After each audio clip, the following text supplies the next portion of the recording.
Welcome to the Monday Morning Podcast. Today's guest is Adam Bacon of Ebony Energy, which has been recently acquired by Hexagon Energy. We talk all things hydrogen, and it's a really exciting chat if you're interested in disruptive energy technologies. Well, Adam, as I'm sure you're aware, governments around the world are starting to look very seriously at hydrogen energy, some even committing billions of dollars to developing hydrogen markets. So I was just wondering if you could tell us a bit more about what Ebony Energy is, what they do, and your relationship with Hexagon, and I guess sort of a brief overview of your operations. So you're right. Hydrogen's been around a long time. It was actually discovered back in 1766 by Henry Cavendish. Ebony hasn't quite been around that long, but we've been working on a project and a couple of concepts for a while. Back in 2019, with the release of Dr. Alan Finkel's National Hydrogen Strategy, the Ebony Energy crew decided that we could actually take our resource and create clean hydrogen, called blue hydrogen, off our resource and make it available for export markets or even domestically if needed. So Ebony's been working in the background, I'd say, for the best part of a year and a half to nearly 2 years, just trying to develop the concept. We're approaching a pre-feasibility phase right now, which is getting through the costing, finalizing the design approach before you go into a detailed design.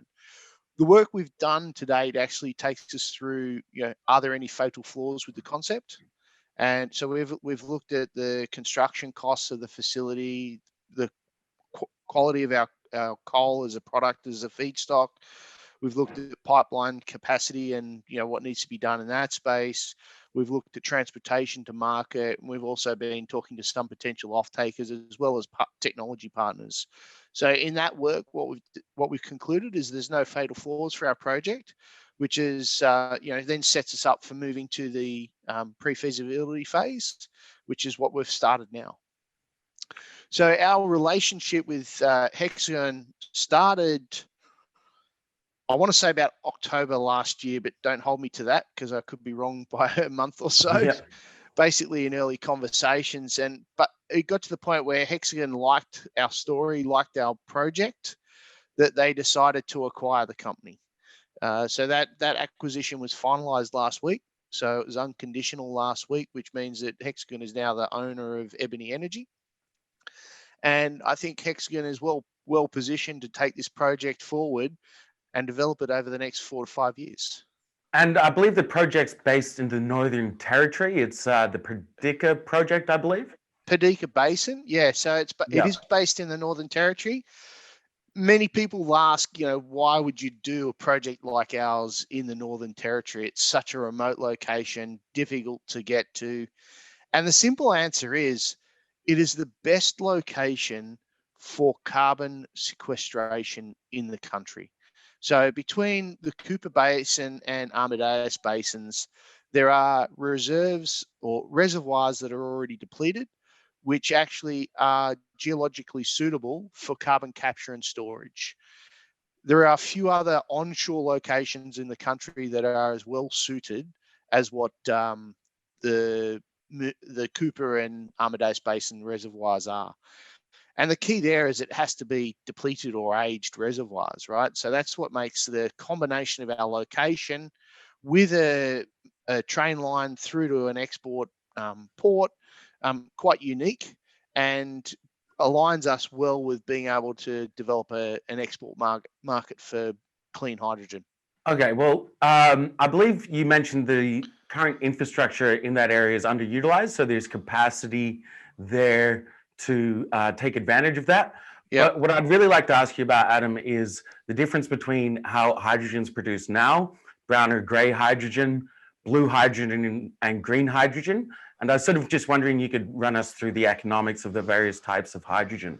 Yeah, so look, 96% of the world's hydrogen is actually brown or gray hydrogen. That means it comes from a fossil fuel. Doesn't have any carbon capture or storage, so it's a net emitter of CO2, and it is used largely in industries such as ammonia, urea, sort of production of secondary products. It's not a big source of energy at the moment, and that's the unique thing that's changing now with people investing in hydrogen, is it will become a source of energy. So the difference between grey and brown is, it is a fossil fuel. It is CO2 emitting. Blue hydrogen takes similar fossil fuels, whether it be a gas product, so natural gas, coal, or some other fossil fuel. But what it does, most importantly, is it captures all the CO2 emissions from the process, and that means it's clean hydrogen. And that's a really important point for some of these emerging economies looking to ensure that they decarbonize. And green hydrogen is the ultimate clean hydrogen, which is it's hydrogen generated through an electrolysis process to using water and electrolysis to create hydrogen, and then the hydrogen can be consumed as energy in some other location. The challenge that we have is historically brown and grey prevail because of cost, right? It was cheaper. Blue is starting to become comparable, particularly in countries like the US, where they've got the 45Q tax credits, where companies like CF Industries are already making it very clear to the market that they can actually create ammonia using blue hydrogen at the same cost they can create their traditional ammonia product, which is typically a grey hydrogen product. Or a grey ammonia product. So the economics with those tax credits is actually changing the paradigm with regards to the cost of production of blue hydrogen. Australia has a similar mechanism, although not as endearing to development of CO2 sequestration or carbon capture and storage solutions as what the US is. But I think that will change in time, because Australia actually needs carbon capture and storage, particularly for its LNG industries, because the Japanese are already sending messages that they want clean LNG. And that's our largest export right now, right? Or behind iron ore, sorry. So clean LNG means that we're going to have to develop ways of managing carbon capture and storage, and that will encourage the government to support those producers. We know there's already a bill being proposed to be passed through government, which will actually support in a similar way carbon capture and storage in the Australian marketplace. Well, that was my next question, Adam, is sort of looking at the hydrogen market from a macro scale. I'm aware Saudi Arabia is even starting to pour money into hydrogen initiatives. I was wondering if you could just speak a bit about the Australian regulatory environment, and then maybe which countries you think around the world are best placed to, I guess, capitalize on this emerging market. Yeah, so I think the important thing to understand with hydrogen, it's going to be very similar to LNG, right? There'll be different economies developed in different regions, and transportation is a key element of that. So how far you are from the end user is important. So Australia is actually really well positioned as a supplier to Asia, where they don't have the resource. Countries like Saudi Arabia, they will be the lowest marginal cost producers of blue hydrogen on the planet. Why? Because they're the lowest marginal cost producers of gas on the planet, or oil and gas on the planet.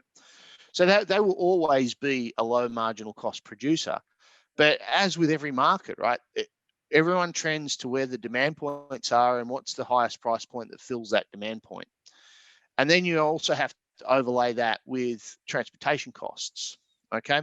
So no different to the LNG industry, which Australia was developed very rapidly in the LNG space, really to serve the Asian market because of transportation costs. We think the hydrogen industry will develop the same way. So you'll end up having a US market, a European market, an Asian market, and maybe an African market, depending on what happens there. But what we do see is those three different markets developing over time, and Australia having a preeminent role in serving the Asian market. Now, we see it having that preeminent role, firstly in blue hydrogen, but also if you look at some of the projects that are being proposed, and we've got projects with hundreds of gigawatts of power being proposed for electrolysis in the space of green hydrogen. Now that's that means that in time, as the economics of green hydrogen come down, and we do believe they will. So what we're not saying you're either blue hydrogen or you're green hydrogen. We think both need to coexist. What we do believe is that blue hydrogen will set the baseline for the hydrogen economy to develop. It will allow green hydrogen to develop in its cost base and its scale, because that's another important element. And then once they develop, they'll coexist at least through to 2050, is what our research is saying, which is 30 odd years away. Yeah, it's a long time. Yeah. So, I think from a regulatory perspective, to go back to your original question, from a regulatory perspective, the Australian government is very clear that it's not backing it one or the other. It's backing both. It wants clean hydrogen. Organisations like the Australian Hydrogen Council are very clear. It's as long as it's clean hydrogen, it's good hydrogen, right? So that's an important piece. There's regulatory changes being thought through now with regards to how do you manage hydrogen, the safety elements of hydrogen, the certification processes of hydrogen, the moving it into the pipelines, right? You wouldn't think that that's a big topic, but it is, right? Because the Australian standard doesn't even contemplate hydrogen in a pipeline. So we actually specify what can be in the pipe, but the standard doesn't even contemplate hydrogen. So, there's a bit that needs to happen at the regulatory level. I think there's a lot going on in that space. There's a lot of people advocating the right things, whether it be the big gentailers like Origin Energy and AGL, or whether it be the pipeline companies like Gemina and APA and co.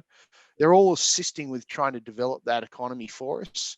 But at an Australian level, I think we've got a little way to go. I do see states like South Australia being quite well advanced in their thinking. They're already making legislative changes to support hydrogen under their Petroleum Act. So, we're going the right way. We've got a little bit more to go. Okay, well, that's a very good overview for people, because it's certainly a very complex and multifaceted sort of problem that the world is trying to solve right now. So I think for my final question, Adam, I was just wondering if you could say a little bit about where you think Hexagon and Ebony will be in 3 to 5 years. And I guess I'm not asking for any wild predictions here, but where you think the hydrogen market will be in that sort of time frame. Yeah. So with regards to Ebony and Hexagon first, you've got to have a plan. So we're developing the plan right now. We've got a 9-month period for PFS, so pre-feasibility. We'll then go into detailed design. We hope to be taking final investment decisions somewhere in early 23, subject to government approvals. We think that it'll have a 3-year build cycle, so that takes us out to 26. So in 3 years' time, we should be building, and in 5 to 6 years' time, we hope to be producing, and that's the ultimate goal, right? It's being able to produce and export primarily hydrogen, and I think the first application will be in long haul transport or heavy transport. Then you'll start seeing shifts in other markets, and that sort of answers the second part of your question, right? Is where will we be selling our hydrogen to, and how will the market evolve? It all works on price curves, right? So it's the economics of an alternate fuel, that at what point does it start being displaced by the alternate? So the first one is diesel will start being displaced at about $3.50 a kilo for hydrogen. And this is data that's sourced directly from the Australian Hydrogen Strategy that was developed by Dr. Alan Finkel. So at about $3.50, you start displacing diesel in long-haul vehicles. Down at $2.50, motor vehicles start being capable of using hydrogen. Obviously, there's a supply chain that needs to support that. So the infrastructure to deliver hydrogen into fuel cell motor vehicles is going to need to be developed. I see that starting to be developed now. You've got likes of BOC already investing in hydrogen refueling stations. So, in the next 3 to 5 years, you'll hear a lot of noise about green hydrogen. You'll see the blue hydrogen projects start to progress. The economics of green hydrogen won't be there in 5 years' time. Most people predict it will be somewhere in the 2030s. Some hope early 2030s. Others are sort of forecasting mid 2030s. Either way, it doesn't matter. It's just going to take some time. It's no different to how renewables developed, right? Being XGE, I saw the levelized cost of energy of wind turbines come down threefold within a 5-year period, right? There's a tipping point where you start to actually evolve the technology to the point where it becomes dramatically more cost effective and you deliver scale. So in 5 years' time, I hope we have Australia's first hydrogen export projects, new hydrogen export projects, and then it'll be the decade after that will be really interesting for the hydrogen economy. That's an absolutely brilliant summary of, I guess, the opportunity there on a longer time frame. And I think a lot of people are extremely excited about the potential of hydrogen. It's regardless of ideology, it ultimately just comes down to economics. And I think it's really interesting to see the power of this disruptive energy technology, just not just for now, but 20 years into the future. Yeah. So I think I'd just say thank you so much for coming on, Adam, and chatting to me, because it's an exciting time to be an investor in hydrogen, and I think a lot of people on the ASX are aware of that. And I just wish you all the best with your project now and into the future. Thanks, Lachlan. Thanks for the time. Appreciate it. Well, that was a great chat with Adam Bacon of Ebony Energy. It covered a lot of ground, all about hydrogen. And if you're interested in this kind of thing, be sure to subscribe and comment and get in touch. We'd love to hear from you.